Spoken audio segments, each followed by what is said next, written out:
Sunshine coming? Sunshine. I turned yours on.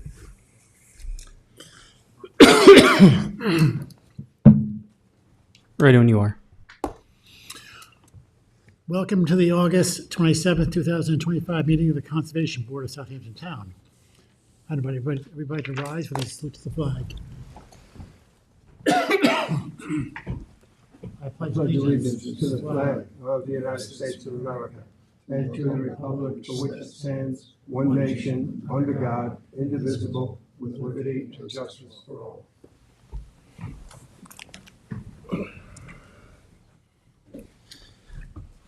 What is your pleasure on the minutes of August 13th, 2025? Will they be accepted as presented or amended? Second. All in favor? Aye. Opposed? Public hearings, A019131 Lynn Prue Revocable Trust. Jeremy, Henning, got anything new?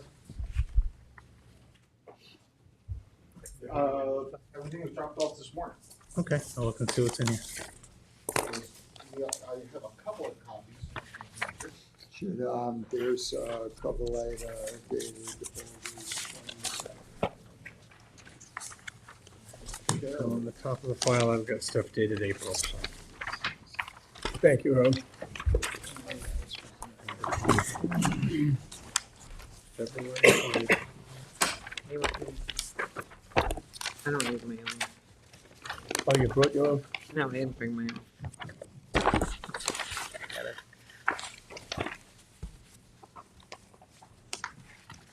It's an extra copy.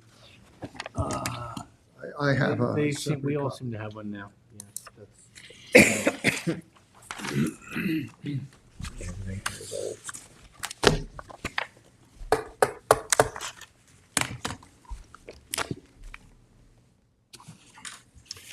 Good evening.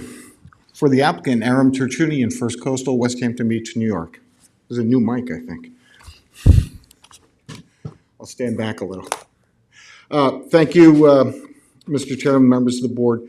At our last get-together, it was strongly recommended by the board that we pursue repair and restoration of the gabions that currently exist on the site. And we have taken your advice, and we are going to pursue that course of action.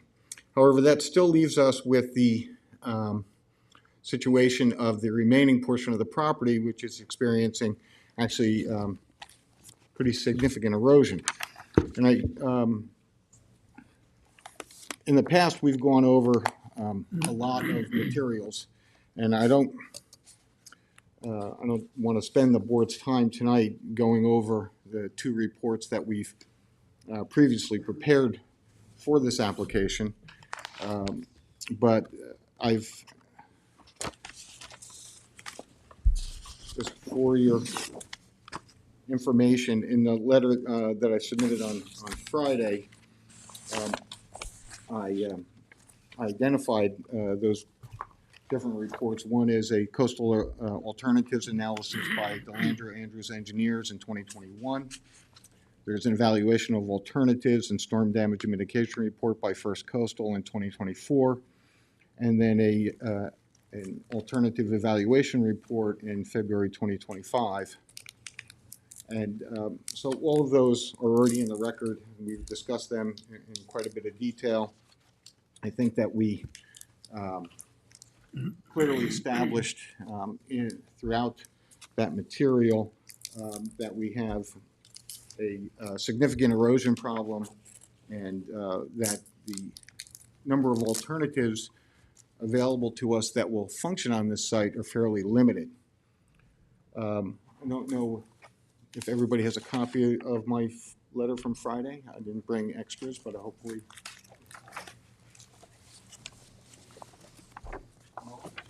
This one? That one. On Friday.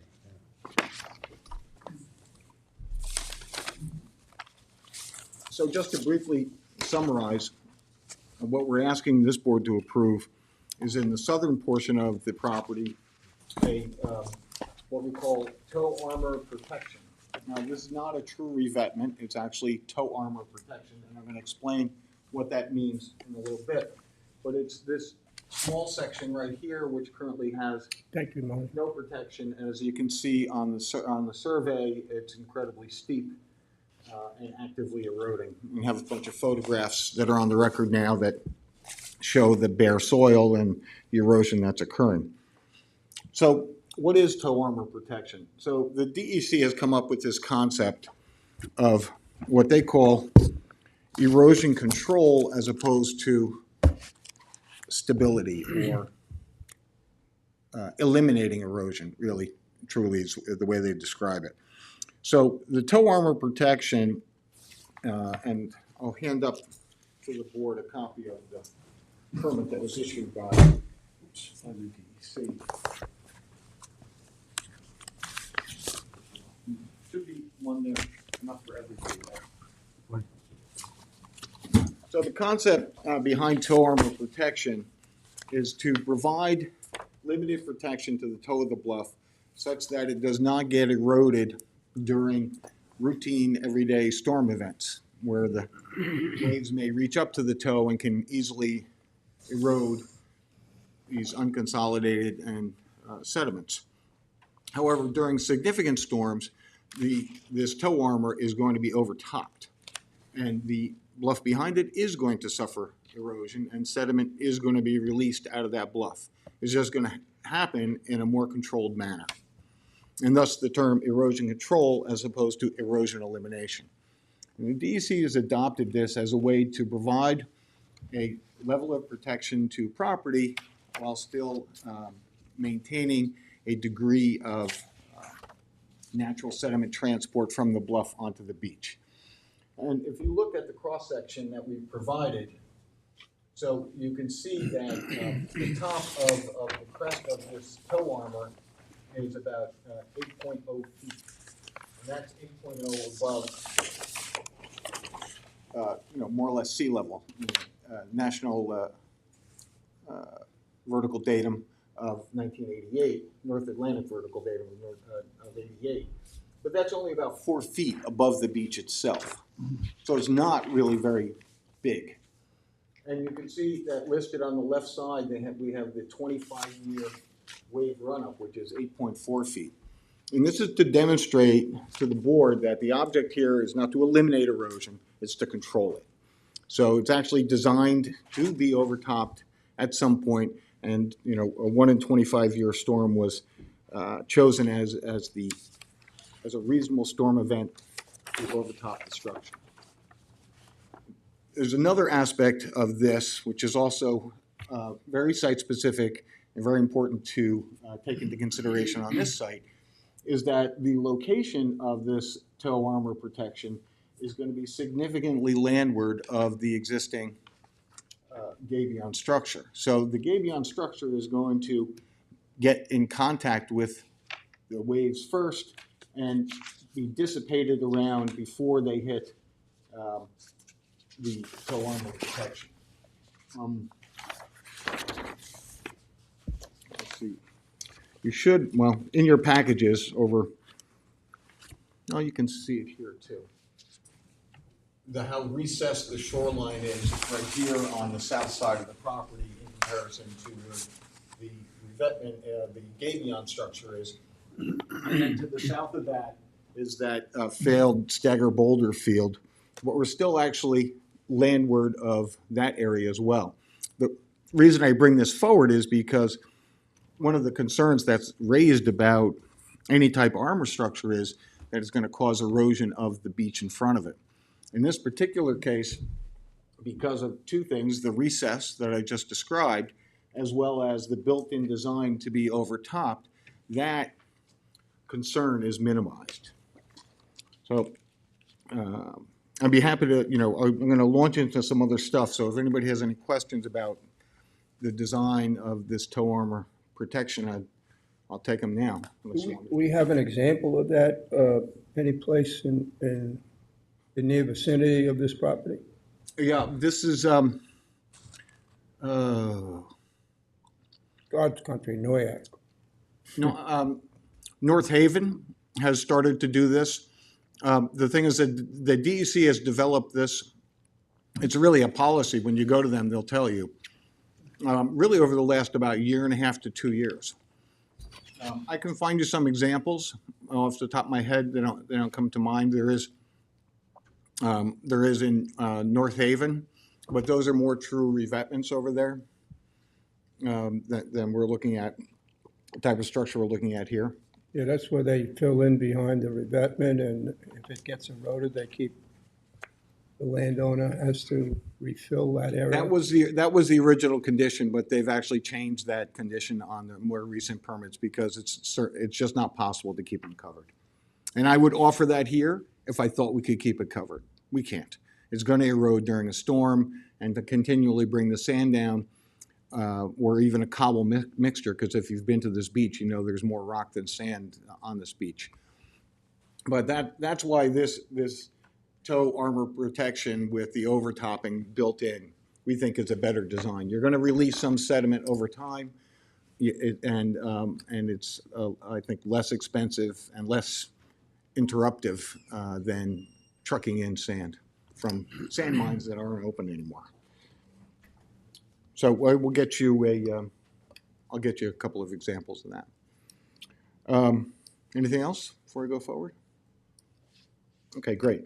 So just to summarize, throughout the alternative analysis, there's no other alternative that's going to survive the wave action that's incident on the shoreline. You have a detailed report from DeLandro Andrews who goes through what all the different wave heights are, that are incident on the shoreline. Anybody who's been out there when the wind is blowing out of the north knows that this place just takes a beating.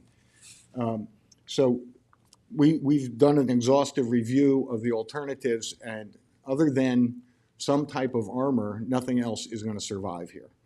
And what we've tried to do is to minimize the potential impacts. So as I already expressed, it is specially designed to allow overtopping. This is the method preferred by New York State. The upper part of the bluff is going to be stabilized with erosion control matting with American beach grass.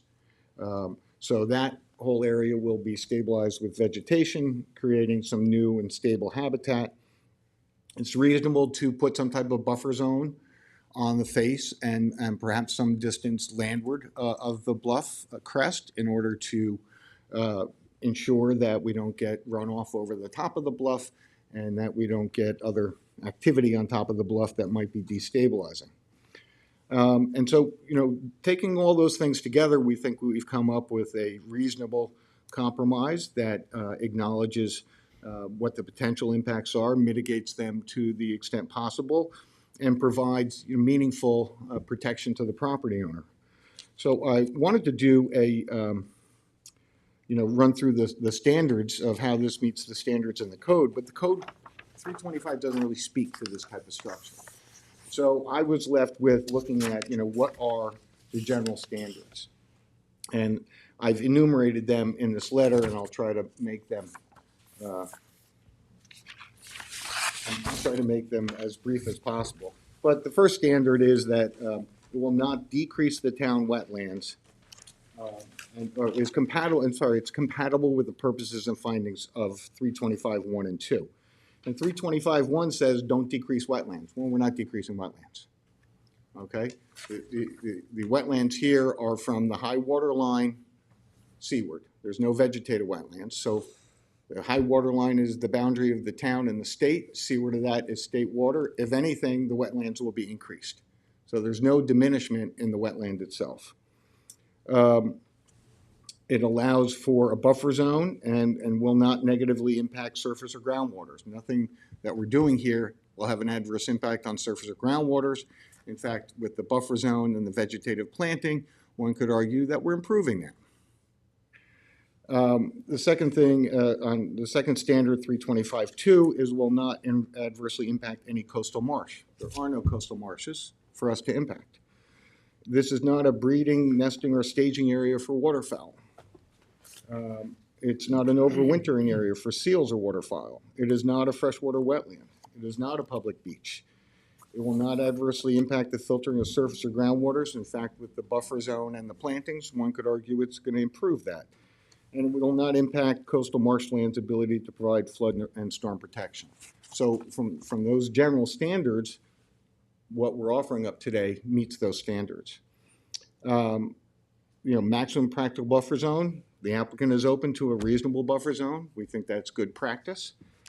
All reasonable mitigation measures have been included. Well, I went through and described all of the different mitigation measures through project design, through project siting, through buffer zones, through vegetative planting.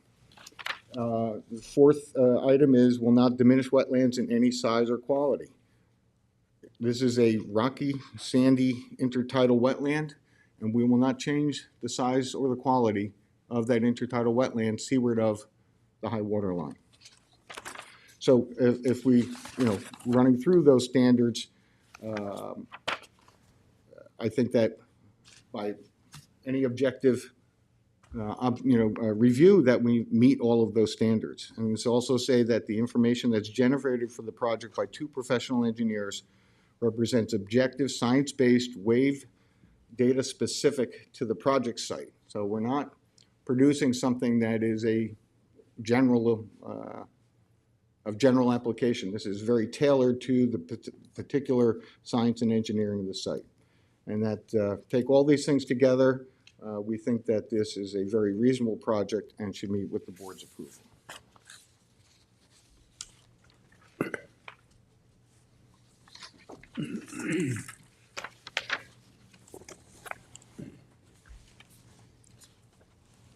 Thank you.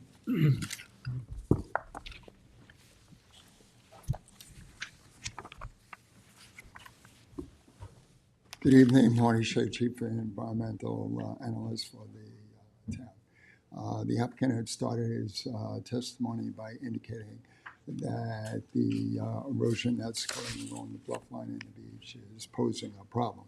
It is not posing a problem. Erosion is a natural process. In fact, erosion of the Bay Bluffs is essential for the purposes of protection and buildup of bay beaches. As is well known, the bluffs serve as sediment supply for that beach. So when we do have a significant storm event and you do have an eroding bluff face, that bluff contributes sediment, sand, and soil to the beach, thereby allowing the beach to build up, and it also provides an additional supply of sand to the littoral drift along the shoreline. In an area like this, there is not a lot of sand that's deposited by the bay. So that it's absolutely essential that we don't interfere with the dynamic between the Bay Bluff and the beach, and that periodic renourishment of the beach as a consequence of erosion of the Bay Bluff. This property is nearly 10 acres in size. It's mostly forested or naturally vegetated. There is a small residence in the north part of the tract, which is not at all threatened by the bluff erosion. As was alluded to, the residence is fronted by gabion, wire baskets of rock along the shoreline that was installed prior to the effective date of Chapter 325, and as such did not receive a permit from this board. The applicant indicated in his testimony and in his cover letter that his intention in response to discussion at a prior hearing is to repair the gabion.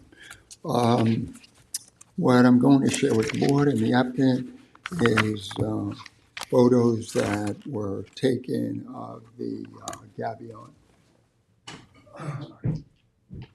in June of this year. what you see on large part is that that gabion has been damaged, if not largely destroyed. So it's not a gabion structure that can be easily repaired. What has happened is the wire that encases the rock has been ripped and torn asunder so that the rock is strewn across the beach. The top that was initially placed under the gabion also has been ripped and torn and is strewn across the beach as well. In indicating that the gabion is going to be repaired, the applicant was alluding to the exemption in Chapter 325 for repair of a structure. That being said, in light of the observed damage of the gabion, in order for a determination to be rendered as to whether or not any planned work on the gabion requires permit from this board or not, what the applicant is going to need to provide is details with regards to the intended work. As the photos show, it's not a matter of just pushing some rock and patching some wire. Essentially, you would have to remove almost the entirety of what's there, salvage what you can in terms of the rock.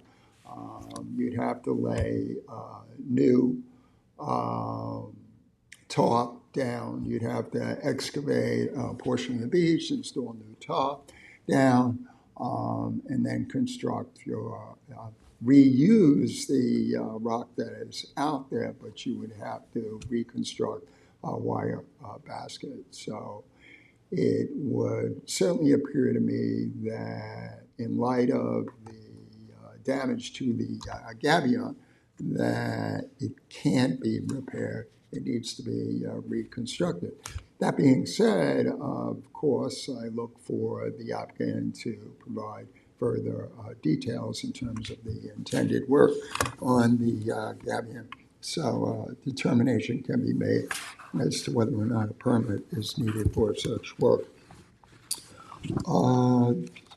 Speaking with regards to the eroded bluff face, I'm going to share with the board and the applicant photos that were taken several years ago by my staff of that eroded bluff section.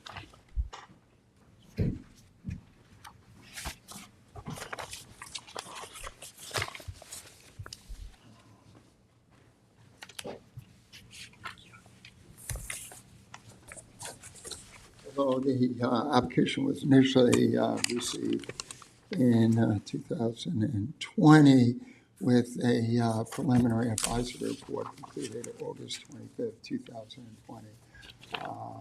The landowner and or applicant has, prior to tonight, requested at least 20 adjournments with respect to the hearing.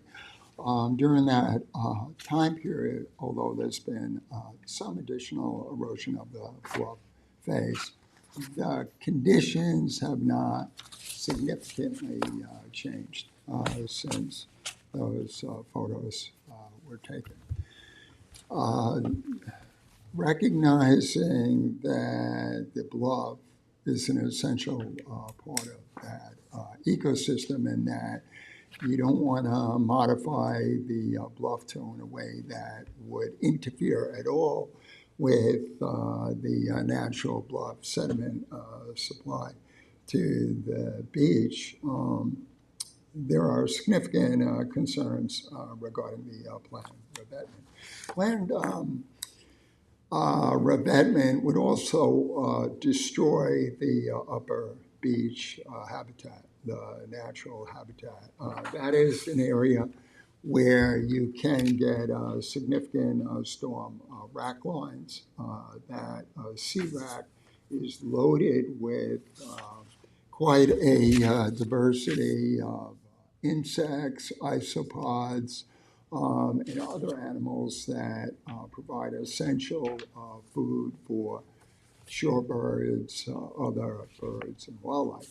So when you remove that upper beach habitat, when you destroy it by installing rock, that activity is having adverse impacts on wildlife, adverse impacts on native insects that provide essential food for wildlife.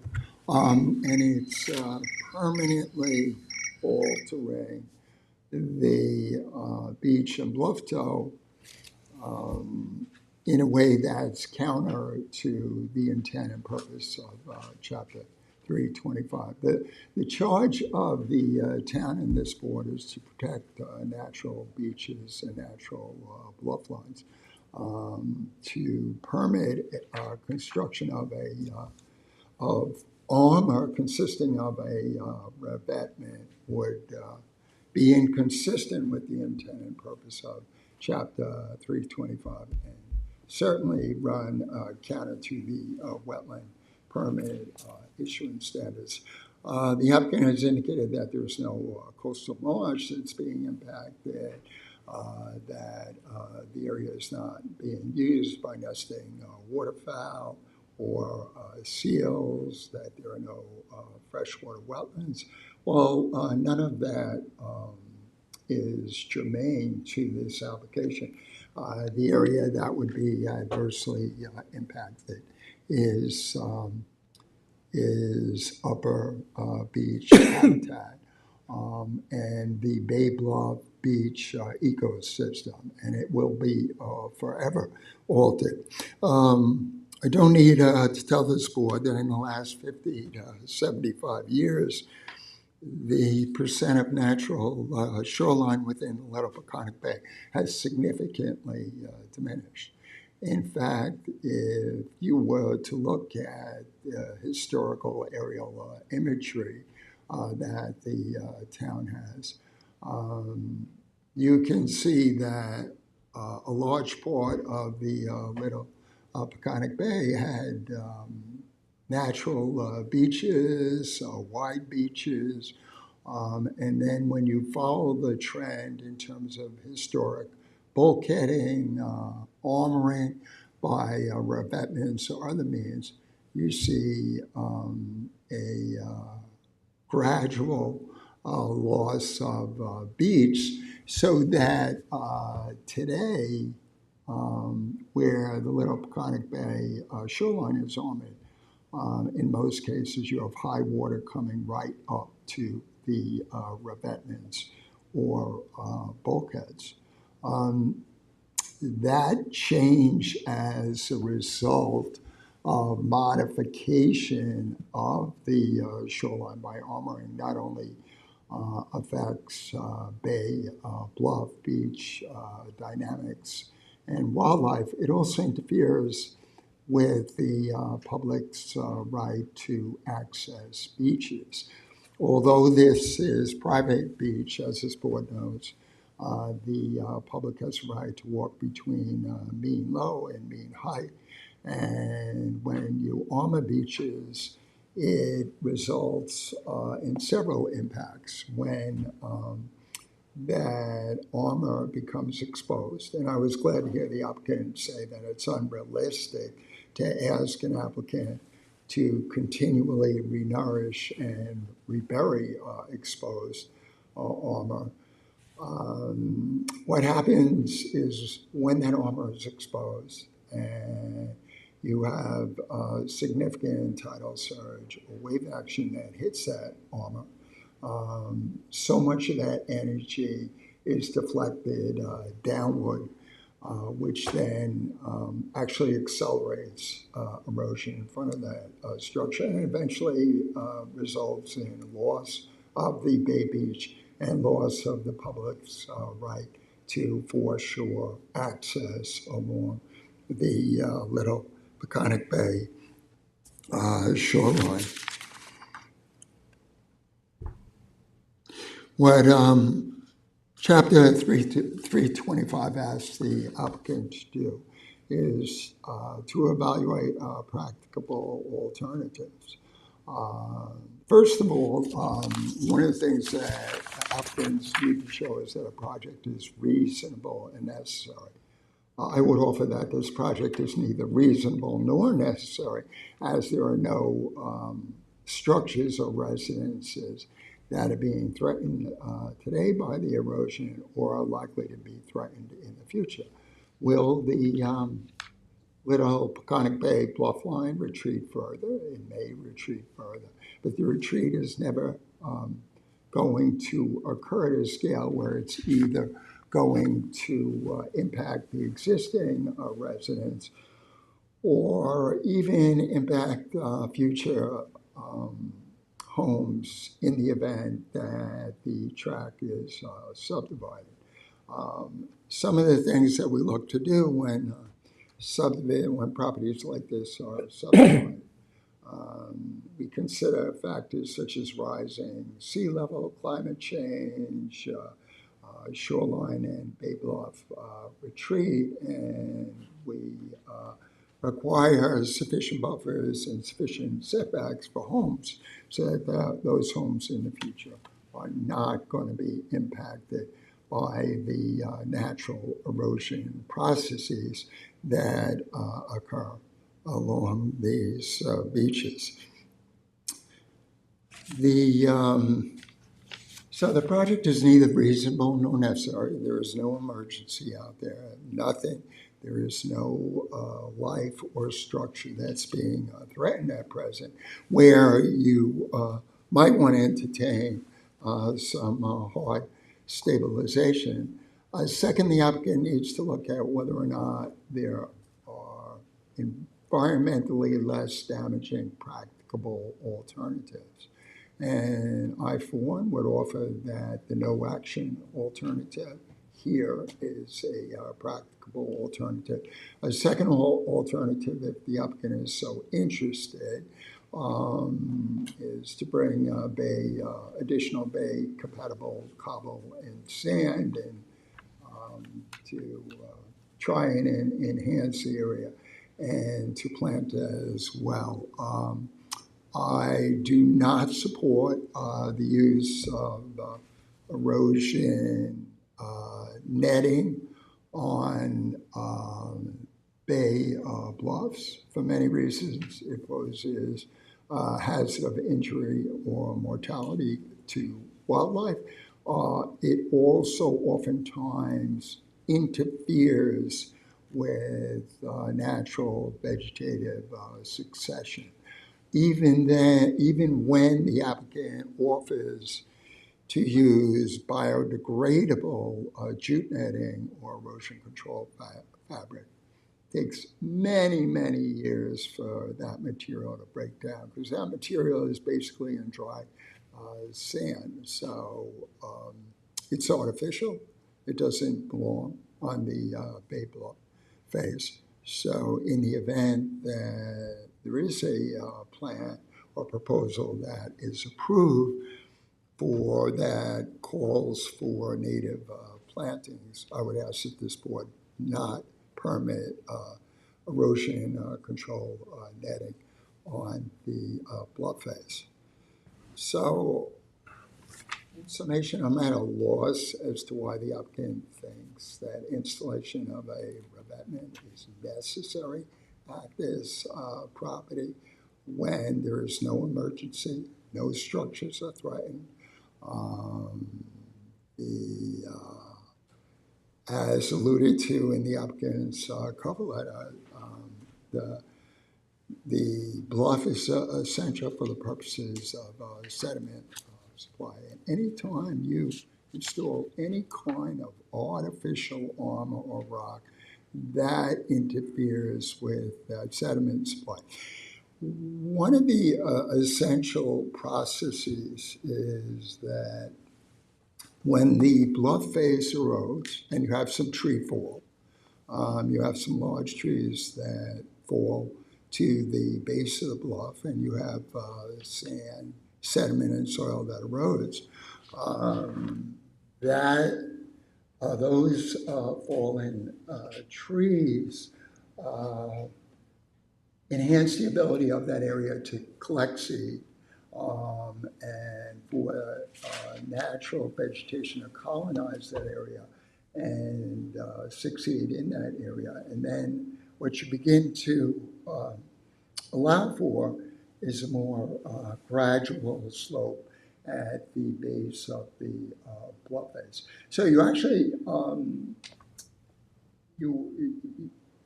so the beach actually benefits by not only erosion of the bluff face, but by fallen trees as well. If you look at some of the remnant natural bluff face along the Shinnecock Bay, for instance, where pines and oaks have fallen to the base of the bluff, and those were left in place. Those began to create a whole area where vegetation was able to colonize that area and got some shelter from any storm events, thereby beginning the process of healing that natural bluff line. So,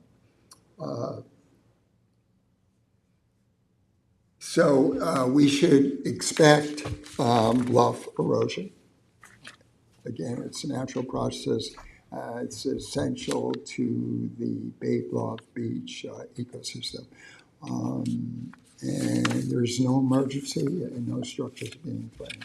So there is no reason to permit armor along the natural bluff face and beach at this property. Thank you.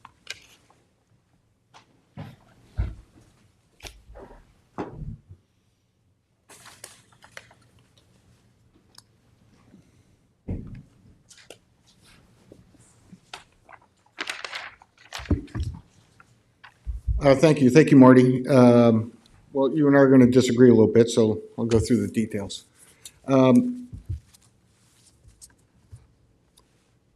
this project, as I described, I thought in a lot of detail, we're attempting to accommodate this natural process and also provide protection. As to Marty's comment that this is neither necessary or reasonable, I would say I disagree. The property owner has a right to reasonably protect their property, and that is what this property owner intends to do. There does not need to be an emergency, nor does there need to be a structure in danger. Prudent measures taken over time are important. The property owner has every right in the world to ask to protect their property. It is the duty of this board to make sure that they do it in a reasonable fashion. And I come before you today to describe a project that I believe meets that standard. Marty kept saying the word revetment, and I very, very purposely said this is not a revetment. This is tow armor protection. It is not to structure as in a revetment. It is not at the size or scale of a revetment. The whole object of this is to find a way to accommodate natural processes and provide protection to the upland. If you look at the aerial photo that you have, and Karina, if you could zoom out a little bit, we're talking about, a mile plus of vertical bulkhead that's been constructed over the decades to attempt to balance the natural sand transport system on the back of one property is, I think you would agree with me, unreasonable. All right. So first of all, we're not doing a vertical structure.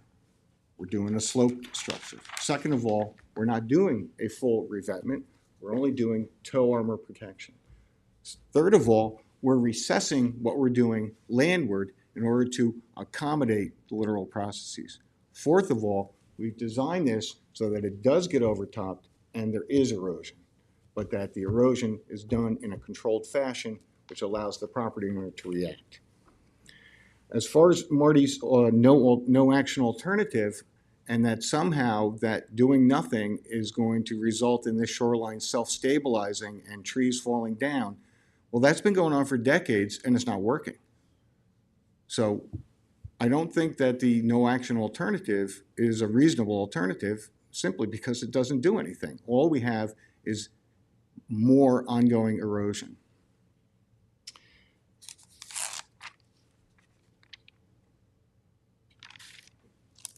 The purpose of Chapter 325 is to protect the wetlands of the town of Southampton.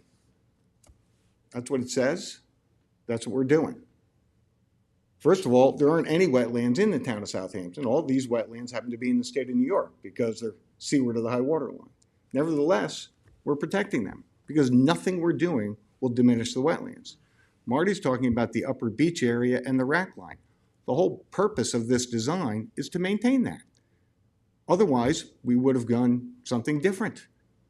So I would say that the impacts that Marty's describing to you are not to occur on this project, specifically through project design, as I've explained repeatedly, and you're probably tired of hearing me say that. The coastal marshes are absolutely germane. The purpose of 325 is to protect the wetlands, okay? And a mile of vertical bulkheading, yes, did damage to that beach. That's why we're not doing that. That's why we're doing something different. We're trying to respond in a responsible manner using scientific and engineering principles applied to a natural situation. We have done an exhaustive list of alternatives, and there is no other practical alternative other than providing some protection at the toe of the bluff. I believe that everybody understands that what happens during a storm, the tides get super elevated, the waves roll over the submerged beach, they erode the toe of the bluff, and then eventually the bluff collapses. What we're doing here is preventing that from happening, except for during a controlled situation in a larger storm. But it will happen again. As far as Marty's objection to erosion control matting on bluffs, I've been doing this now, I counted 50 years. And erosion control matting is absolutely essential to bluff stabilization. It cannot be done in any other fashion, simply because you can't plant stuff dense enough that the rain just doesn't get in between the plants and wash the soil away. The whole purpose of biodegradable erosion control matting is to provide stability to the sediment so that the plants can grow and stabilize the sediment. We see excellent natural progression in vegetative species from grasses to woody shrubs on the face of these bluffs. If they're stable long enough, that's what happens. In no way, shape, or form does erosion control matting have an adverse impact on bluffs, and you cannot stabilize them without it.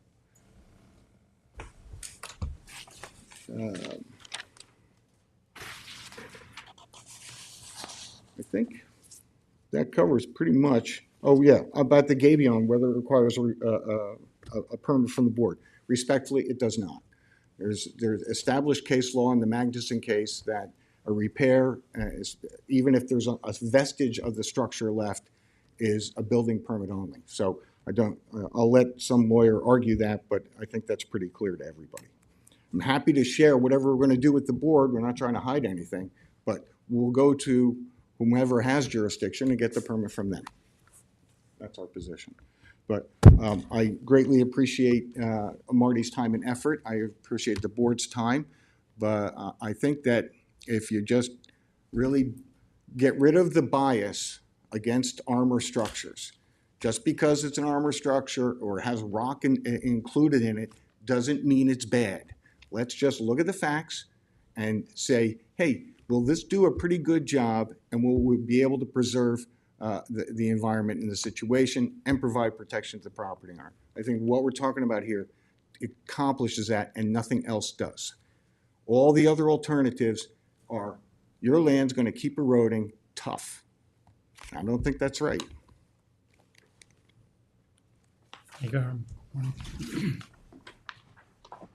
Marty, Chief Environmental Analyst for the town.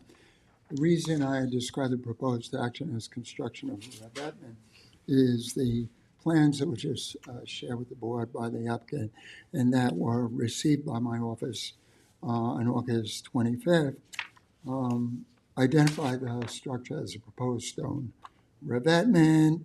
It has additional notations indicating that this structure is revetment. So I'm just reading the drawing that the applicant provided.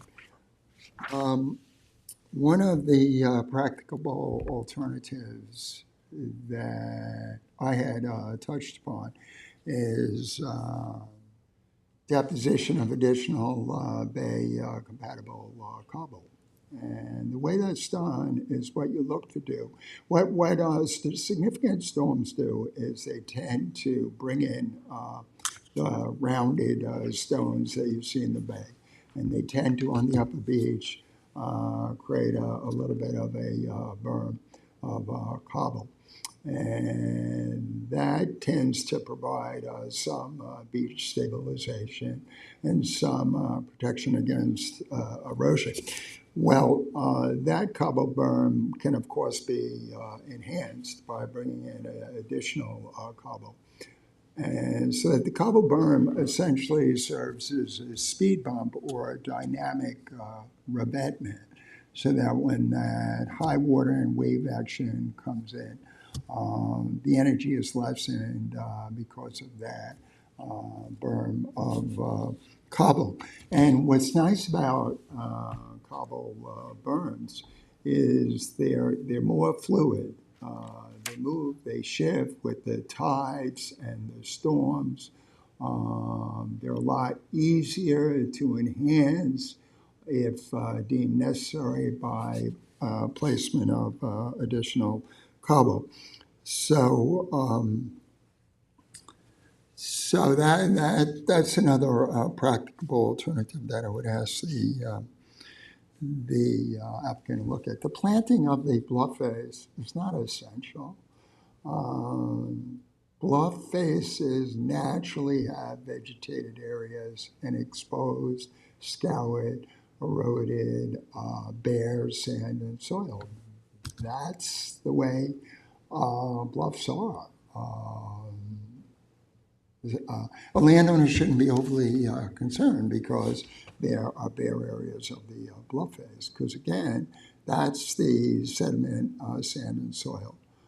That's essential to supplying the beach and building up the beach. The whole notion that the applicant alluded to about trying to make the beach and bluff line static goes against natural processes. The bluff up a beach it's naturally dynamic. It naturally changes. I think that the reasonable course of action is to engineer armor to try and stop that natural process.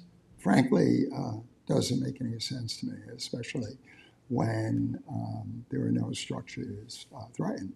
Now, the applicant mentioned that the landowner has the right to protect their property. Well, if the bluff erodes and builds up the beach and the bluff is still their property. There is nothing that would occur in this instance as a consequence of erosion that would result in loss of property. What could result in loss of property is if you armor the beach and you have a significant deflection of wave energy downward that scours the beach and causes the high tides to come in further. So remember, this is a property where about 95% is naturally vegetated and forested. So not sure what the applicant is speaking about when they're talking about the need to armor this beach in order to protect property. It's a bay-fronting bluff beach. It's dynamic. It changes. That's the way this ecosystem functions. And just because you have a few trees that may fall as a result of bay bluff erosion That's not resulting in loss of property. That's not hindering the applicant's ability to come forward with a residential subdivision at some point in the future to build a lot of homes on this property. It's really not having a significant impact on the property.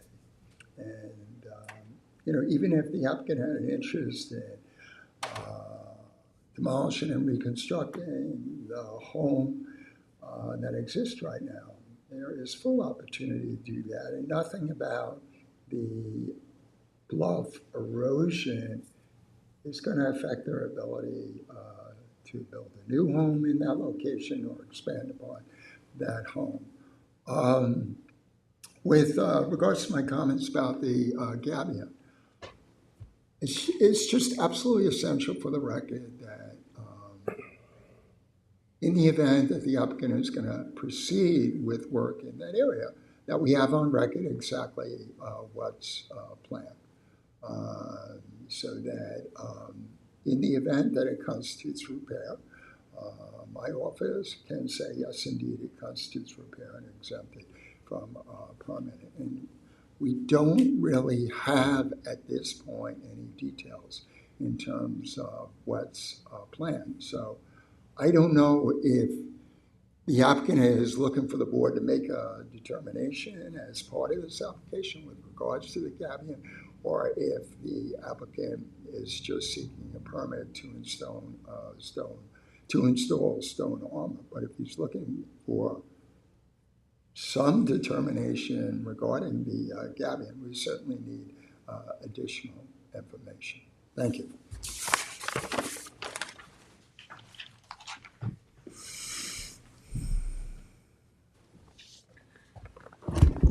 Thank you, Marty. Couple things.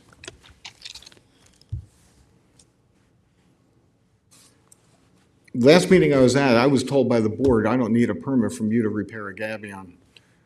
I'm going with that, and going with the court cases that are. Would we share that information with this department, with Marty's department? Of course we would. So he's going to see it anyway when we submit the building permit. But I'm going to go where the applicant's going to go where they're obligated to go, and nowhere else. A lot of conversation about 95% forested, there's no development, they can still subdivide. This property has been in this family for, 80 or 90 years. They have been incredible stewards of this property. They don't want to subdivide it. They want to preserve it the way it is.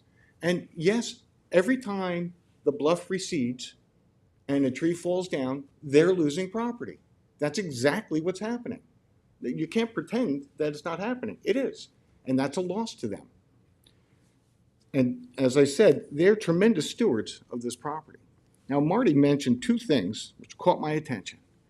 That is cobble berm and dynamic revetment. That's what we're doing. You want me to make these stones cobble size? I'm fine with that. But they got to be piled up high enough to make a difference. Remember how things occur. The storm comes, the tide gets elevated, the beach is underwater, the waves crash into the bluff. If all you do is the beach, it's still underwater and the bluff still gets eroded. If we pile the rocks up in this configuration, whether they're cobble size or basketball size, what have you, yeah, they're going to move. And these are very interesting. Dynamic revetments are used very effectively in the Northwest, where they have beaches very similar to us, and you're going to see more of them coming to this area. That's what we're trying to do here. So you want me to reduce the stone size, the individual stone size, to cobble and basketball size? That's not a problem for me. That's not a problem for the applicant, because it's going to do precisely what Marty said. It's flexible. It's going to move around. Sand is going to be released. That's the whole thing here, is to find that balance between protecting the person's property and maintaining the resource. And I believe we've done it here. And and I don't believe that there is another alternative. I think Marty talking about dynamic revetments, I'm very pleased to hear you say that, Marty, because that's what we're doing. Question, Aaron. In your design of these rocks, is there anything holding them together? No. Gravity. No mortar? Nope.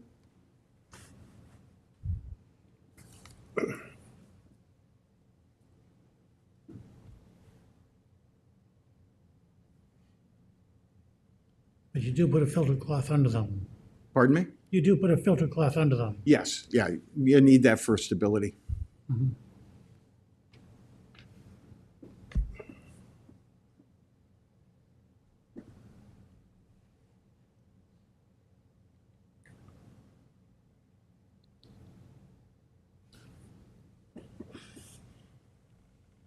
It's very hard to get past the bias of an armored shoreline.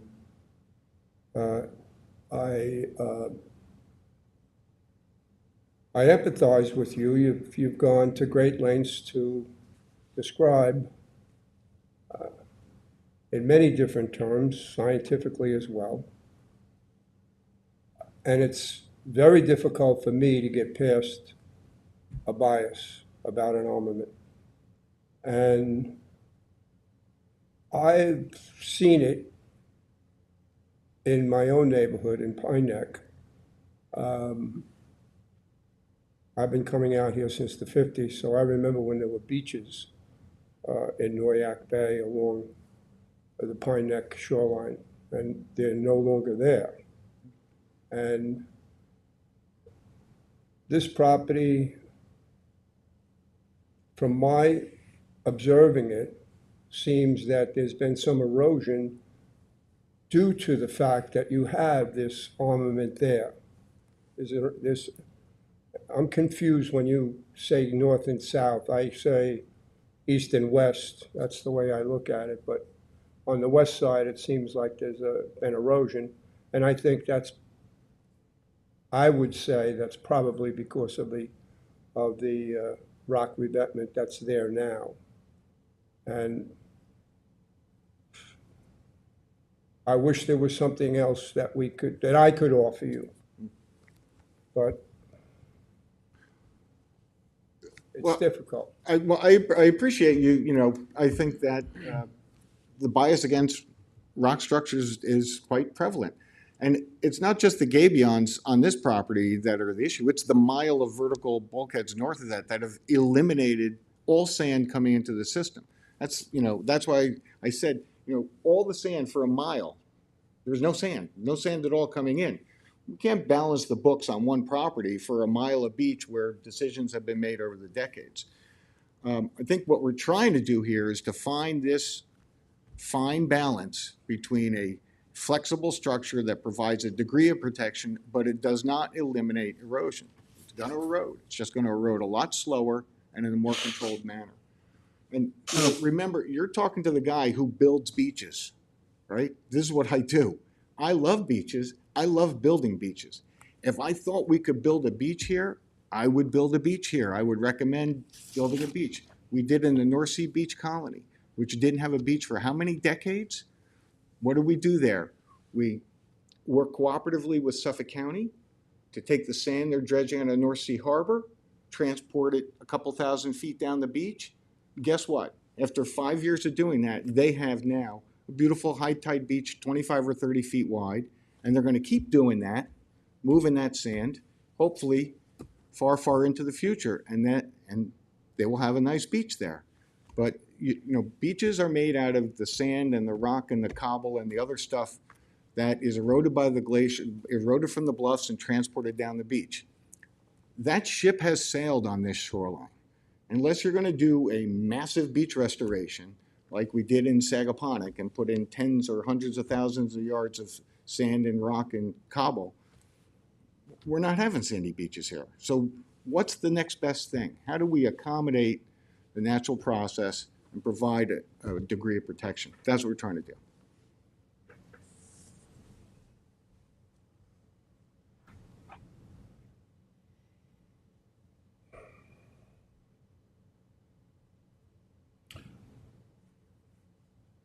I think we've done as much as we can here tonight.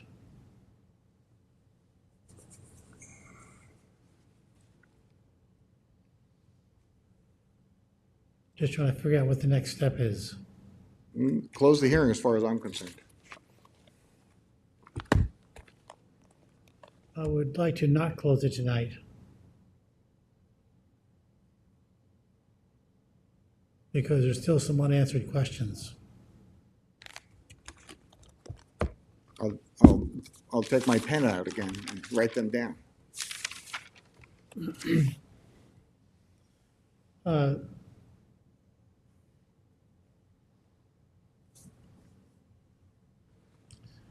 One of the problems is on applications such as this is that applicants or anybody can put forth arguments to say, this is what the effect of this will be. But talk is cheap. Where is the accountability? What really is the answer? It'd be nice if there was, if there were some examples of the cause and effect. There's a lot of literature that speaks of the dangers and the perils of a hardened shore hardening. But what we have to do is go beyond the literature of what the principle does and say, what does it do here? And I'm not sure what the answer to that is.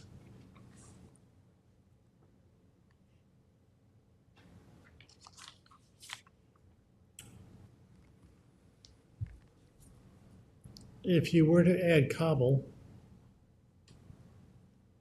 essentially 4 feet high, higher than the beach, because this goes 4 feet in and 4 feet above.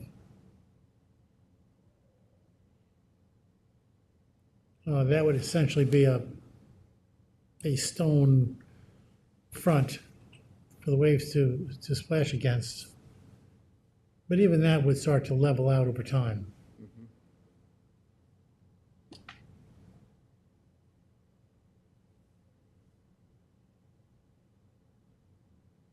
I am troubled why there's no growth on the bluff. Having foliage help to anchor the face of the bluff is important.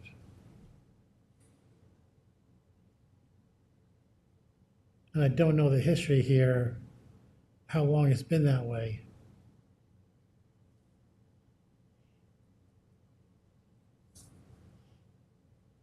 Usually there's a series of storms, a storm or a series of storms which cause erosion, which denudes the bluff, and then it starts to regrow.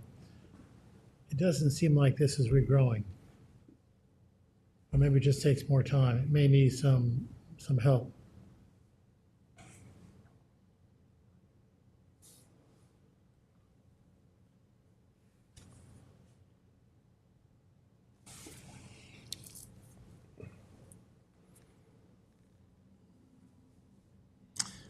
I did scan some literature. I even found your name next to some of it. Uh-oh. I didn't have the password. I'll send you the article.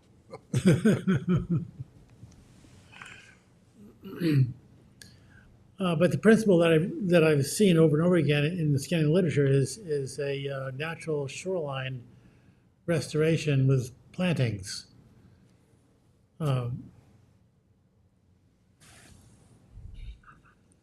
But it's more complicated than that. I would like to see the article. Was that the one in the Journal of Coastal Research? Do you think remember so. the title? I think so.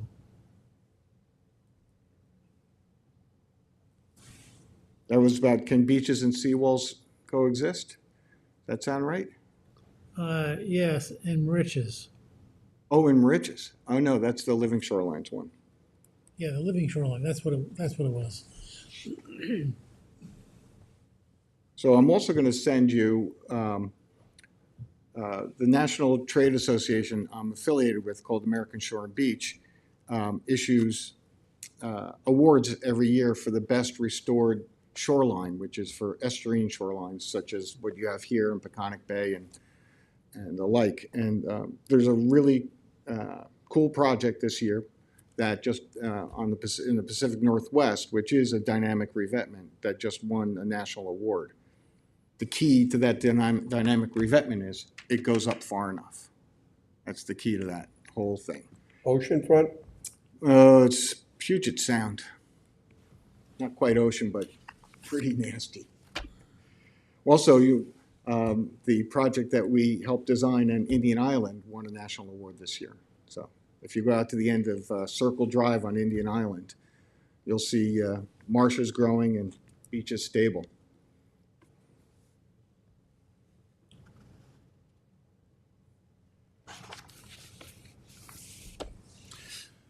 So I would like to adjourn this so that I can do research and perhaps the board wants to do some research. And then I think we should decide if we're gonna fish or cut bait. Okay. Do you mind if I flood you with research? Well, Would that stop you?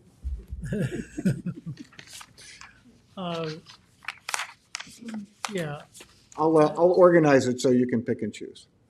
But I'll give you what you asked for first. relevant stuff is most important. Yeah.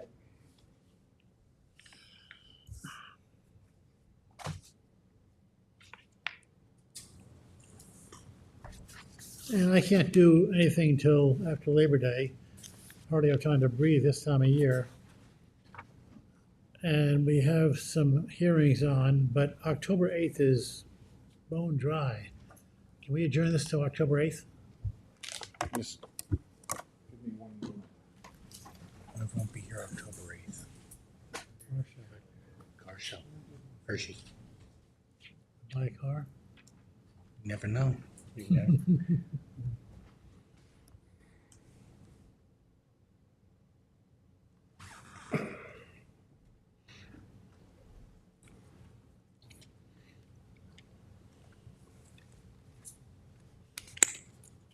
No, I can't because I'll be at the American Shore and Beach Conference in Long Beach, California. Poor guy. It's Long Beach, it's not LA or San Diego. October 22nd, and then we're into November. I'm looking at September 10th and September 24th. We should adjourn it to November 5th. November. That'll give you all sufficient time to do the independent research, to consider any additional information. I don't want to go to November. So, Oh, that's weird. the second meeting in October could be a very lengthy hearing. There is no room in There's September. Marty, there's a problem in that scheduling. What? I'm looking at September 24th and October 22nd. We have the same hearing on both dates. We have Do they already, We were they have scheduled? three, okay. I guess Farvid was adjourned to that later date, but we have 37 East Shore Drive and Robbins on, which, Is Farvid on September 24th or October 22nd? They were scheduled for September, and they're already asking for an adjournment, so it's really on both. yeah, it's, September 24th is gonna be a lengthy, That's fine. But October 22nd is a possible. Are you back by then? Yes, I am. No vacation or anything? And how about 24/7. October 22nd then? Harry, I won't be here, but hopefully Ann will be back and sometime will be here.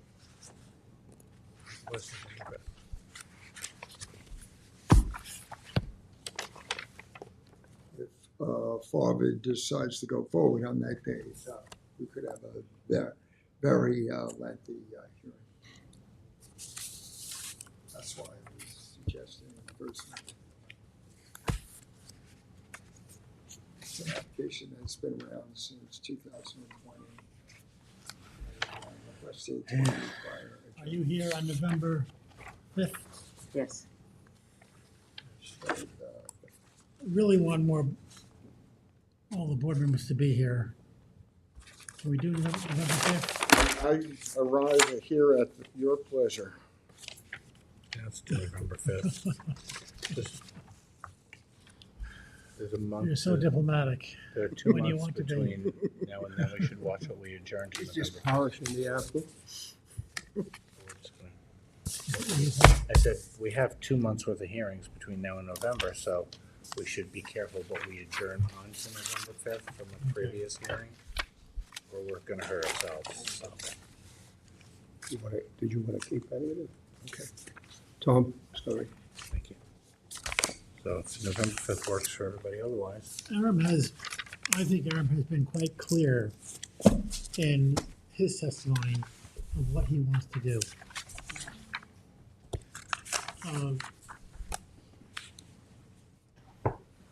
And Marty has been quite clear on doing nothing.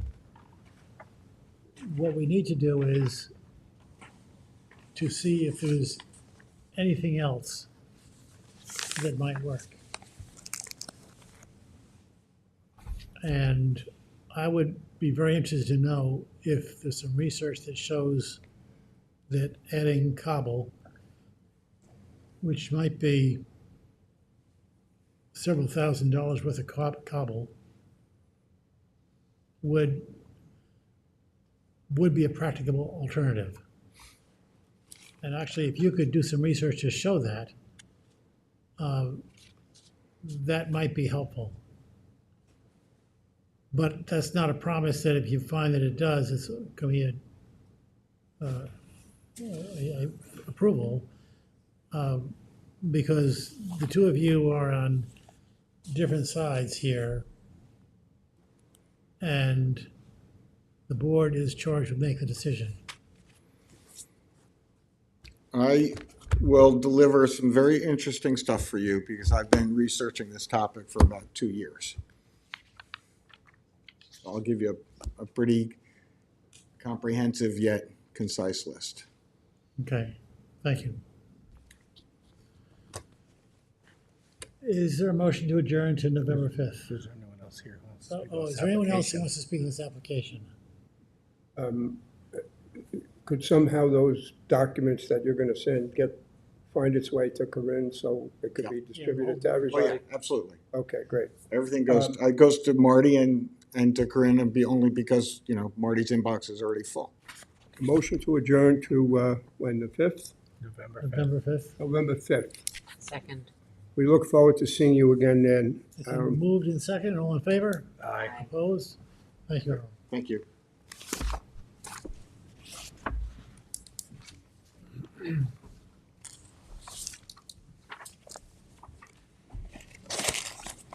I can go in there too.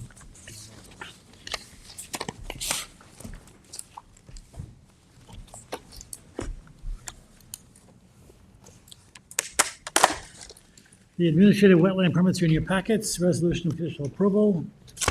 A 021077, Anthony Rapillo. This is postponed to September 10th. Motion postponed to September 10th. Second. All in favor? Aye. Opposed? A 024062, 390 Fowler Lane, LLC. Any discussion? Move to issue. Second. Resolved that a conditional wetland permit approval be granted to 390 Fowler Lane, LLC for the proposed project with the terms and conditions set forth therein. All in favor? Aye. Aye. Opposed? A 025037 Bayberry, LLC. Any discussion? Move to issue. Second. Resolved that a conditional wetland permit approval be granted to 7 Bayberry LLC for the proposed project upon the terms and conditions set forth therein. All in favor? Aye. Aye. Opposed? A 025010 Firefly Pond LLC. Any discussion? Move to issue. Second. Resolved that a conditional wetland permit approval be granted to Firefly Pond LLC for the proposed project upon the terms and conditions set forth therein. All in favor? Aye. Opposed? A 025015 Andrew Perel. Any discussion? Move to issue. Second. Resolved that a conditional wetland permit approval granted to Andrew Perel for the proposed project for the terms and conditions set forth herein. All in favor? Aye. Opposed? A 025018, 24 Bittersweet LLC. Any discussion? Move to issue. Second. Resolved that a conditional wetland permit approval granted to 24 Bittersweet LLC for the proposed project by the terms and conditions set forth herein. All in favor? Aye. Opposed? A 025021, Mark Charbonneau and Donna Charbonneau. This is postponed to September 10th. Motion to postpone to September 10th, 2025. Second. All in favor? Aye. Opposed? Preliminary executive determination. A 024049, Justin Saslaw and Elizabeth Davis. Good evening again, Marty Shea, Chief Environmental Analyst for the town. This application relates to an existing residentially developed property on South Country Road in the hamlet of West Hampton. The property contains very extensive town-regulated tidal wetlands and freshwater wetlands. There is a preliminary advisory report on file dated August 20, 2025. The application was filed in response to a citation that the landowner received for unauthorized demolition and reconstruction of a pool deck. Upon flagging the wetland boundaries and inspecting the premises, I had found that there were also other improvements that needed to be legalized, otherwise addressed by a wetland permit, inclusive of construction of a block encircled pervious gravel patio with scented fire pit. There are block walks that need to be legalized, as well as an above-ground propane tank. And then the gravel driveway had been reconfigured. All these improvements are within very close proximity to wetlands. The home and the pool and pool deck were constructed pursuant to a New York State DEC tidal wetlands permit that was issued prior to the effective date of Chapter 325. At such time, 325 exempted projects that had a valid DEC permit. So the existing improvements were not permitted by this board. Recognizing the legality of the existing structures and that the deck reconstruction held to the same footprint and that the other accessory improvements were somewhat minor in nature, I have not asked that those improvements be modified. Rather, I've asked that the on-site wetlands be covenanted as a wetland preservation area and that maximized restored covenanted naturally vegetated buffer be established. I provided the applicant with a staff sketch consistent with the recommendations. The applicant has agreed to the suggested mitigative measures. As such, we have sufficient information to make a determination. Accordingly, I'm recommending that the public hearing requirement be waived. Motion to waive the public hearing. Resolved that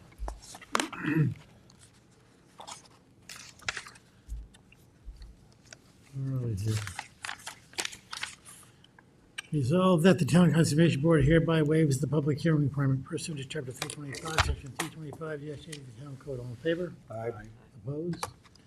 A 025004, Salvatore Ferrante and Erica Ferrante. This application relates to a residentially developed property that has frontage on an interior bulkheaded canal within the private community of Shinnecock Shores in East Quogue. There is a preliminary advisory report on record dated August 25, 2025.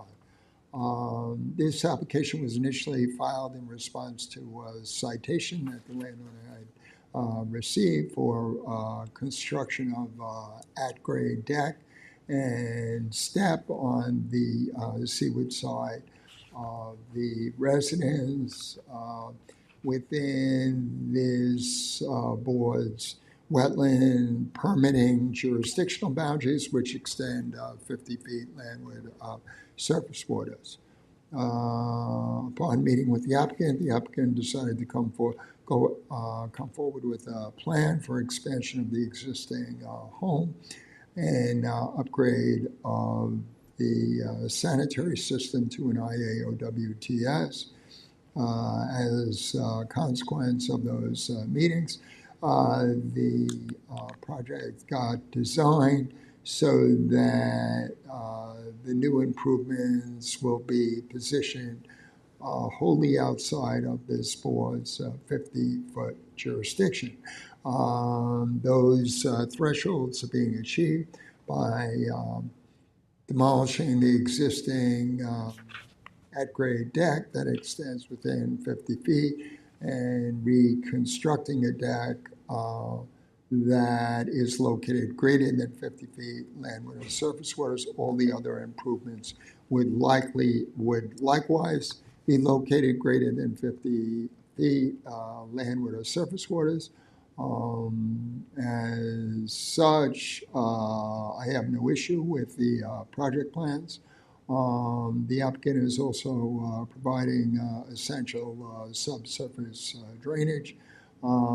So there are no concerns about the wetlands being impacted, nor is there a need to establish a covenant to buffer at this site. Accordingly, we have sufficient information to make a determination. As such, recommending that the public hearing requirement be waived. Motion to waive the public hearing? Resolved that the Town Conservation Board hereby waives the public hearing requirement pursuant to Chapter 325, Section 325-80 of the Town Code. All in favor? Aye. Aye. A 025031, Vintage MHC Holdings LLC.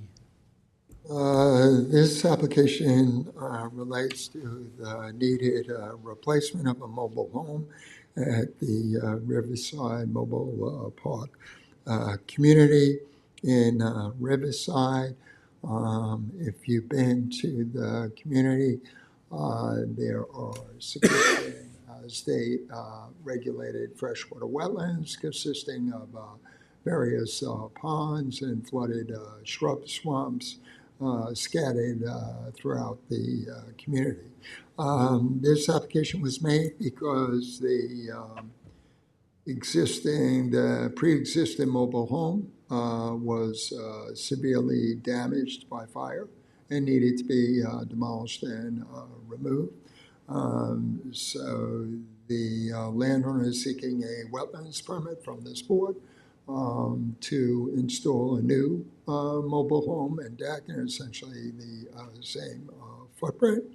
On inspecting the premises, there is no aspect of the mobile home replacement that would result in any adverse impacts to wetlands. As such, the project plans can be approved. We do have sufficient information to make a determination. Accordingly, I'm recommending that the public hearing requirement be waived. Motion to waive public hearing? Second. Resolved that the Town Conservation Board hereby waives the public hearing requirement pursuant to Chapter 325, Section 325-80 of the Town Code. All in favor? Aye. Opposed? A 025040, Peter Rowlandson and Donna Marie Rowlandson. This application relates to a vacant forested lot in Hampton Bays. There is a preliminary advisory report on file dated August 27, 2025. The property contains tidal and freshwater wetlands that essentially act as the headwaters area for Foster's Creek, which flows into the Shinnecock Bay. Consistent with my recommendations, the applicant has put forward a plan for minimum one-story footprint. The house will be elevated so that it is FEMA compliant. And a very minimal rear deck entry will be constructed as well. And IAOWTS will be installed to ensure that there is not significant nitrogen contributions to the creek. The applicant has agreed to establish a maximized covenanted wetland preservation area, naturally vegetated buffer. I have also asked, acknowledging that due to the constraints of the lot size and the affected wetlands, that the applicant needs approval of lesser wetland construction setbacks than required by code. I have also asked that additional wetland impact mitigation be provided in the form of coming forward with a native landscaping plan for any disturbed ground landward of the buffer. The applicant has agreed to come forward with the revised site plan and survey and the requisite covenant. As such, this is an application for which we have sufficient information to make a determination. Accordingly, I'm recommending that the public hearing requirement be waived. Motion to waive public hearing. Resolved that the Town Conservation Board hereby waives the public hearing requirement pursuant to Chapter 325, Section 325-8 of the Town Code. All in favor? Aye. Opposed? Resolution issue modification, the CB 24025, Robert Vacariello and Linda Vacariello. Because the wetland permit modification application that has been filed is seeking approvals that the existing covenant be rescinded or extinguished. And because any amendment to that covenant requires a majority plus one vote on part of the board, no action can be taken on this modification application tonight. So the application will be rescheduled for review at the next Conservation Board meeting. Do we need a motion for that? Reschedule. Let's do a motion to adjourn it to the next meeting. Make a motion to adjourn it to the following meeting, September 10th. September 10th, 2025. Second. All in favor? Aye. Opposed? Is there a motion to adjourn? Motion to adjourn. Motion to adjourn. Did you make it? Tom? I did. Yeah, Second. All in favor? Aye. Opposed? Thank you all. Thank you all. Good night.